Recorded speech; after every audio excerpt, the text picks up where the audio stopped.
आज है 24 फरवरी 2026 दिन मंगलवार। आइए जानते हैं आज भारतीय बाजार की दिशा कैसी रह सकती है। कल बाजार बंद होने के बाद किन स्टॉक्स को लेकर बड़ी खबरें आई हैं जिन पर निवेशकों को नजर रखनी चाहिए। अगर आपको वीडियो अच्छी लगे तो इसको लाइक जरूर कर दीजिए।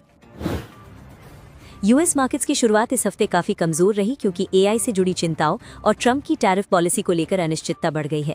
डाउ जोन्स करीब 820 अंक गिर गया और S&P 500 और नैस्डैक भी 1% से ज्यादा टूट गए, जिससे S&P 500 फिर से 2026 में लाल निशान में चला गया।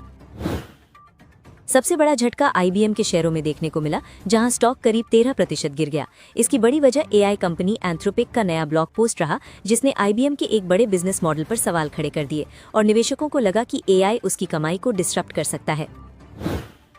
सॉफ्टवेयर सेक्टर के स्टॉक्स पर भी दबाव बना रहा। माइक्रोसॉफ्ट करीब 3% और क्राउड स्ट्राइक करीब 10% टूट गया, जिससे नैस्डैक और S&P 500 पर भी भारी दबाव आया। सिर्फ टेक नहीं बल्कि trucking, logistics, commercial real estate और फाइनेंशियल सर्विसेज जैसे सेक्टर भी AI से जुड़ी चिंता से हिल गए। AI बूम से नौकरियों पर खतरे की चिंता भी बढ़ रही है। सिट्रनी रिसर्च की एक रिपोर्ट के मुताबिक अगर AI तेजी से जॉब्स को रिप्लेस करता है तो बेरोजगारी दर 10% तक पहुंच सकती है, जिससे निवेशकों में इकोनॉमी को लेकर डर और बढ़ गया। फाइनेंशियल सेक्टर में अमेरिकन एक्सप्रेस करीब 7% और मास्टरकार्ड करीब 6% टूट गया, जिसने डाउ जोन्स को और नीचे खींचने में बड़ी भूमिका निभाई। ट्रंप की टैरिफ पॉलिसी भी बाजार की टेंशन बढ़ा रही है। सुप्रीम कोर्ट के फैसले के बावजूद ट्रंप ने चेतावनी दी कि जो देश अमेरिका के साथ गेम खेलेंगे उन पर ज्यादा ड्यूटी लगाई जाएगी और 150 दिन का 15% टैरिफ लागू होगा या नहीं, इस पर अभी भी साफ तस्वीर नहीं है। यूरोपियन यूनियन भी इस मुद्दे को लेकर चिंतित है और यूरोपियन पार्लियामेंट ने अमेरिका के साथ हुए ट्रेड एग्रीमेंट को मंजूरी देने की प्रक्रिया फिलहाल रोक दी है, जिससे ग्लोबल ट्रेड को लेकर अनिश्चितता और बढ़ गई है। मार्केट सेल ऑफ के बाद निवेशक सेफ हेवन एसेट्स की तरफ भागे, जिससे गोल्ड की कीमत $5200 प्रति ऑन्स के ऊपर चली गई और सिल्वर करीब $88 के आसपास ट्रेड करता दिखा। US डॉलर इंडेक्स 98 के नीचे बना रहा, जबकि बिटकॉइन में बिकवाली जारी रही और ये $64,000 से नीचे तक गिर गया, जिससे अक्टूबर 2025 के हाई से करीब 50% की गिरावट हो चुकी है।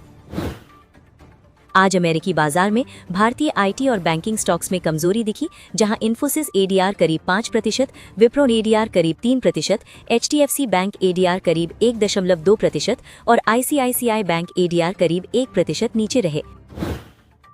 वहीं फार्मा और बड़े डाइवर्सिफाइड बिजनेस वाले स्टॉक्स में हल्की मजबूती दिखी, जहां डॉक्टर रेड्डीज लैब्स ADR करीब 1.4% और रिलायंस इंडस्ट्रीज GDR करीब 2.3% ऊपर रहे। वहीं मेक माई ट्रिप, रोडजेन और यात्रा ऑनलाइन में गिरावट दिखी। अब ग्लोबल लेवल पर बड़ी खबर ये है कि डोनाल्ड ट्रंप ने फिर से टैरिफ को लेकर सख्त बयान दिया है और कहा है कि कोई भी देश अमेरिका की सुप्रीम कोर्ट के फैसले का फायदा उठाने की कोशिश ना करे, वरना पहले से भी ज्यादा टैरिफ लगाया जाएगा। ट्रंप ने उन देशों को चेतावनी दी है जो दशकों से अमेरिका का फायदा उठाते रहे हैं और साफ संकेत दिया है कि अमेरिका अब ट्रेड पॉलिसी में आक्रामक रुख अपनाएगा और किसी भी चालाकी पर सख्त कार्रवाई करेगा। एक्सपर्ट्स का मानना है कि अगर अमेरिका नए और ज्यादा टैरिफ लागू करता है तो इसका असर ग्लोबल ट्रेड, सप्लाई चेन और महंगाई पर पड़ सकता है, जिससे दुनिया भर के बाजारों में फिर से वॉलेटिलिटी बढ़ सकती है। BSE ने बड़ा बदलाव करते हुए हडको, पिरामल फार्मा, टाटा टेक और टोरेंट पावर को डेरिवेटिव सेगमेंट से हटाने का ऐलान किया है। इन चारों कंपनियों के F&O कॉन्ट्रैक्ट 4 मई 2026 से पूरी तरह बंद हो जाएंगे, यानी उस तारीख के बाद इन शेयरों में फ्यूचर्स और ऑप्शंस ट्रेडिंग नहीं होगी। फरवरी, मार्च और अप्रैल 2026 के जो मौजूदा F&O कॉन्ट्रैक्ट चल रहे हैं वे अपनी तय एक्सपायरी डेट पर खत्म हो जाएंगे और उसके बाद कोई नया कॉन्ट्रैक्ट जारी नहीं किया जाएगा। इसका मतलब है कि धीरे धीरे इन शेयरों का डेरिवेटिव सेगमेंट से पूरा एग्जिट हो जाएगा। निवेशकों के लिए इसका मतलब ये है कि 4 मई 2026 के बाद इन शेयरों में केवल कैश मार्केट में ही ट्रेडिंग संभव होगी। अगर किसी के पास F&O पोजीशन है तो उसे समय रहते अपनी रणनीति प्लान करनी होगी, क्योंकि डेरिवेटिव सेगमेंट में ट्रेडिंग का विकल्प खत्म हो जाएगा। टेक्निकल एनालिस्ट रूपक दे के मुताबिक निफ्टी गैप अप ओपनिंग के बाद 50 DMA के नीचे फिसल गया और फिलहाल 21st EMA और 50 DMA के बीच फंसा हुआ है। अगर निफ्टी 25,750 के ऊपर निकलता है तो तेजी बन सकती है, लेकिन 25,600 के नीचे गिरा तो दबाव बढ़ सकता है। सेंट्रम फिनवर्स के नीलेश जैन के मुताबिक निफ्टी को 25,740 के पास मजबूत रेजिस्टेंस मिला और चार्ट पर अनिश्चितता के संकेत दिख रहे हैं। अगर निफ्टी 25,800 के ऊपर ब्रेकआउट देता है तो 26,000 तक शॉर्ट कवरिंग रैली आ सकती है, जबकि 25,570 के आसपास सपोर्ट माना जा रहा है। बैंक निफ्टी फिलहाल 61,264 के आसपास ट्रेड कर रहा है और टेक्निकल एनालिसिस के मुताबिक 61,457, 61,572 और 61,759 के लेवल्स बड़े रेजिस्टेंस माने जा रहे हैं, जहां से ऊपर जाने में बाजार को मुश्किल आ सकती है। नीचे की तरफ 61,084, 60,968 और 60,782 अहम सपोर्ट लेवल है। मतलब अगर बाजार गिरता है तो इन लेवल्स पर खरीदारी आ सकती है और यहीं से बाउंस मिलने की उम्मीद रहती है। निफ्टी का पुट कॉल रेशियो 1.06 पर पहुंच गया है, जो पिछले सेशन के 1.98 से ज्यादा है और इसका मतलब है कि ट्रेडर्स ज्यादा पुट ऑप्शन बेच रहे हैं, जो आमतौर पर बाजार में बुलिश सेंटिमेंट का संकेत माना जाता है। इंडिया विक्स यानी डर का इंडेक्स 14.17 पर है, जो थोड़ी गिरावट के बाद भी अभी ऊंचा बना हुआ है और जब तक ये 12 के नीचे लगातार नहीं आता तब तक बाजार में उतार चढ़ाव और सावधानी बनी रह सकती है। FII ने आज करीब 3,483 करोड़ रुपए की खरीदारी की है, जबकि DII ने 1,417 करोड़ की बिकवाली की है और फरवरी महीने में लगातार FII इनफ्लो दिख रहा है, जो भारतीय बाजार के लिए बड़ा पॉजिटिव संकेत है। भारतीय रुपया फिलहाल डॉलर के मुकाबले ज्यादा बड़ा मूव नहीं दिखा रहा है और करेंसी मार्केट में कोई बड़ा बदलाव देखने को नहीं मिला। हालांकि ग्लोबल मार्केट में उतार चढ़ाव, अमेरिका के टैरिफ बयान और जियोपॉलिटिकल टेंशन आगे चलकर रुपए में भी वॉलेटिलिटी बढ़ा सकते हैं। ग्लोबल टेंशन बढ़ने की वजह से गोल्ड और सिल्वर की कीमतों में तेज उछाल देखने को मिला है। अमेरिकी बाजार में गिरावट और डॉलर में कमजोरी के चलते गोल्ड लगभग 3% ऊपर चल रहा है, जबकि सिल्वर करीब 5 से 6% तक चढ़ चुका है, जिससे गोल्ड और सिल्वर ETF में भी तेजी देखने को मिली है। कमोडिटी मार्केट में लगातार मूवमेंट बना हुआ है और मिडिल ईस्ट में तनाव के चलते क्रूड ऑयल की कीमत करीब $71 प्रति बैरल के आसपास पहुंच गई है। जब तक मिडिल ईस्ट में तनाव कम नहीं होता तब तक क्रूड ऑयल में तेज उतार चढ़ाव बना रह सकता है, जिसका असर ग्लोबल और भारतीय बाजारों पर भी पड़ सकता है।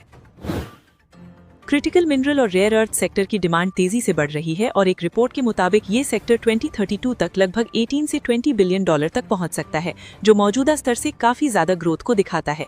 इसी वजह से भारत और ब्राजील ने चीन की रेयर अर्थ डोमिनेंस कम करने के लिए क्रिटिकल मिनरल्स पर एक अग्रीमेंट भी साइन किया है। अब बात करते हैं उन स्टॉक्स की जिन पर कल बाजार बंद होने के बाद बड़ी अपडेट्स निकल कर आई थी, जिनका असर आज शेयर बाजार में इनके स्टॉक्स पर देखने को मिल सकता है। इसलिए निवेशकों को इन सभी स्टॉक्स पर नजर बनाए रखनी चाहिए। लुपिन लिमिटेड को यूरोपीय आयोग से अपने बायोसिमिलर इंजेक्शन रैनल्यू स्पेक के लिए मंजूरी मिल गई है, जो आंखों से जुड़ी बीमारियों के इलाज में इस्तेमाल होता है। ये मंजूरी कंपनी के यूरोप बिजनेस के लिए बहुत बड़ी मानी जा रही है, क्योंकि इससे इंटरनेशनल मार्केट में लुपिन की मौजूदगी और मजबूत होगी। भारत पेट्रोलियम कॉर्पोरेशन को कोच्चि के टैक्स विभाग से लगभग 1,816 करोड़ रुपए की एक्साइज डिमांड का आदेश मिला है। ये मामला पुराने टैक्स विवाद से जुड़ा हुआ है और इससे कंपनी पर कानूनी और फाइनेंशियल दबाव बना रह सकता है, जिस पर निवेशकों की नजर रहेगी। भारतीय एयरटेल ने अपनी फाइनेंस यूनिट एयरटेल मनी में आने वाले सालों में करीब 20,000 करोड़ रुपए का निवेश करने का प्लान बताया है। ये कदम कंपनी के डिजिटल फाइनेंस और लोन बिजनेस को तेजी से बढ़ाने की रणनीति का हिस्सा माना जा रहा है। पटेल इंजीनियरिंग को Maharashtra Krishna valley development corporation से एक सिंचाई प्रोजेक्ट का कॉन्ट्रैक्ट मिला है, जिसकी कुल वैल्यू 133 करोड़ रुपए है। इस जॉइंट वेंचर में कंपनी की हिस्सेदारी करीब 68 करोड़ रुपए की है, जिससे ऑर्डर बुक मजबूत होने की उम्मीद है। HFCL ने IIT दिल्ली के साथ मिलकर एक रिसर्च प्रोजेक्ट में भागीदारी की है, जिसमें नई पीढ़ी के कम्युनिकेशन नेटवर्क के लिए एडवांस फाइबर टेक्नोलॉजी पर काम किया जाएगा। ये टेक्नोलॉजी भविष्य के 5G और 6G नेटवर्क के लिए काफी अहम मानी जा रही है। शेलिट होटल्स हैदराबाद में करीब 630 करोड़ रुपए की लागत से 330 लग्जरी रूम्स वाला होटल खोलने की योजना बना रही है। कंपनी का टारगेट है कि ये होटल वित्त वर्ष 2029 तक ऑपरेशनल हो जाए, जिससे रेवेन्यू में बड़ा योगदान मिल सकता है। कॉनकॉर्ड ने केरल सरकार और विजिंजम इंटरनेशनल सी पोर्ट के साथ एक करार किया है, जिसके तहत कंटेनर फ्रेट स्टेशन डेवलप किया जाएगा। इससे कंपनी का लॉजिस्टिक्स नेटवर्क और साउथ इंडिया में मौजूदगी मजबूत होने की उम्मीद है। पटेल इंजीनियरिंग को हिमाचल प्रदेश पावर कॉर्पोरेशन से 910 करोड़ रुपए का बड़ा ऑर्डर मिला है, जो रेणुकाजी डैम प्रोजेक्ट से जुड़ा है। ये प्रोजेक्ट 30 महीने में पूरा करना होगा, जिससे कंपनी की ऑर्डर बुक में मजबूत बढ़ोतरी दिखेगी। वेदांता ने अपने एल्यूमिनियम बिजनेस का आउटलुक घटा दिया है और एबिडा गाइडेंस कम कर दी है। वित्त वर्ष 2026 के लिए गाइडेंस $400 करोड़ से घटाकर $270 करोड़ कर दी गई है, जबकि वित्त वर्ष 2027 और वित्त वर्ष 2028 के लिए नए अनुमान जारी किए गए हैं, जिससे कंपनी के भविष्य के प्रॉफिट पर असर पड़ सकता है। पेस डिजिटेक में रिलायंस इंड से बैटरी पैक सप्लाई के लिए करीब 1.587 करोड़ रुपए का ऑर्डर मिला है। ये ऑर्डर कंपनी के इलेक्ट्रिक व्हीकल और एनर्जी स्टोरेज बिजनेस के लिए काफी पॉजिटिव माना जा रहा है। आरबीएल बैंक को आरबीआई से बड़ी मंजूरी मिली है, जहां इंडिपेंडेंट डायरेक्टर चंदन सिन्हा को फिर से नॉन एग्जीक्यूटिव चेयरमैन नियुक्त किया गया है। वो 21 मई 2026 से 20 मई 2029 तक इस पद पर रहेंगे, जिससे बैंक की लीडरशिप में स्थिरता आएगी। साइन पोस्ट इंडिया को कोलकाता म्यूनिसिपल कॉर्पोरेशन से करीब 450 करोड़ रुपए का बड़ा ऑर्डर मिला है। ये ऑर्डर कंपनी के आउटडोर एडवर्टाइजिंग बिजनेस के लिए काफी अहम माना जा रहा है और आने वाले समय में रेवेन्यू ग्रोथ में मदद कर सकता है। Tourism finance corporation of India ने 76 रुपए के ऊपर ब्रेकआउट दिया है और वॉल्यूम बढ़े हैं, जिससे तेजी का ट्रेंड कंफर्म होता है। स्टॉक शॉर्ट टर्म और 200 ईएमए के ऊपर है और आरएसआई करीब 69 है, यानी मोमेंटम अच्छा है। एनालिस्ट 78.35 रुपए के आसपास खरीदारी, 90 रुपए का टारगेट और 73 रुपए का स्टॉप लॉस बता रहे हैं। कमिंस इंडिया ने 4,720 रुपए के ऊपर मजबूत ब्रेकआउट दिया है और वॉल्यूम के साथ तेजी आई है, जिससे अप ट्रेंड जारी रहने के संकेत हैं। स्टॉक सभी मूविंग एवरेज के ऊपर है। एडीएक्स करीब 36 और आरएसआई करीब 75 है, यानी ट्रेंड मजबूत लेकिन थोड़ा ओवरबॉट है। एनालिस्ट 4,885 रुपए के आसपास खरीदारी, 5,380 रुपए का टारगेट और 4,600 रुपए का स्टॉप लॉस बता रहे हैं।